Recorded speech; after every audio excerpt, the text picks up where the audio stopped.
Welcome to Robotic Tips. Ever felt like your Pandas data frames are just too slow? Meet cuDF Pandas, GPU powered cousin from the Rapids ecosystem. Open Google Colab and create a new notebook. Here I am using Pandas to create a large data frame. We are adding two columns together to simulate a basic data processing task. Using the time module, I am measuring how long this operation takes with Pandas running on the CPU. This will give us baseline to compare when we switch to cuDF and run the same task on GPU.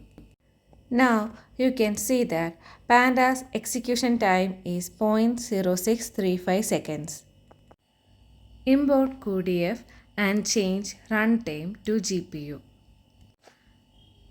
Now we can run it again to see the difference in execution time.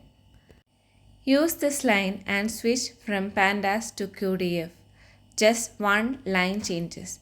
This time the same operation runs on the GPU. cuDF uses parallel processing, so the addition of columns happens much faster.